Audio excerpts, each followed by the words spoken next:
పూర్వం భృగు మహాముని వంశంలో రుక్షిక అను కన్య జన్మించింది. ఆమెకు పెండ్లి కాగానే వెంటనే పెండ్లి కుమారుడు చనిపోయాడు. రుక్షిక తన దురదృష్టానికి దుఃఖించింది. విరక్తితోటి ఇల్లు విడిచి గంగానది తీరానికి పోయి ఆశ్రమాన్ని నిర్మించుకుంది. శ్రీమన్నారాయణుని గూర్చి తపస్సు ప్రారంభించింది.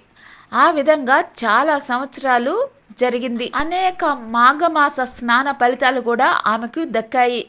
ఆమె మనోవాంఛ తీరే సమయం దగ్గర పడింది. ఒకరోజు ఆమె తపస్సు చేసుకుంటూనే ప్రాణాలు వదిలింది.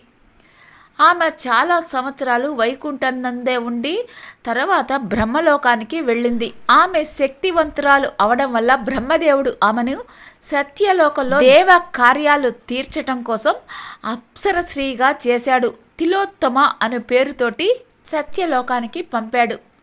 ఆ కాలంలో సుందోపసుందులు అనే ఇద్దరు రాక్షస సోదరులు బ్రహ్మను గురించి ఘోర తపస్సు చేశారు. వారి తపస్సు యొక్క ప్రభావానికి బ్రహ్మదేవుడు ప్రత్యక్షమయ్యాడు. ఇతరుల వలన మరణం కలగకుండా ఉండేట్లు వరమివ్వు అని కోరుకున్నారు. బ్రహ్మ అలాగే వరాన్ని ఇచ్చాడు. బ్రహ్మదేవుడి వలన వరాన్ని పొందిన ఆ సోదరులు మహా గర్వంతో దేవతలను హింసించారు. మహర్షుల తపస్సుకు భంగం కలిగిస్తూ ఉన్నారు.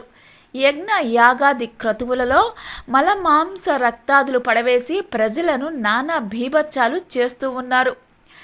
దేవలోకానికి దండెత్తి దేవతలందరినీ తరిమివేస్తున్నారు.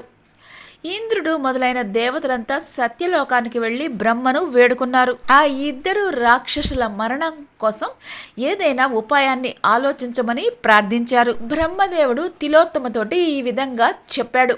నీవు పోయి నీ చాకచక్యంతో వారి మరణం కలిగేట్లు ప్రయత్నించుము అని చెప్పాడు. తిలోత్తమ సుందోపసుందులు ఉన్న అరణ్యానికి వెళ్ళింది.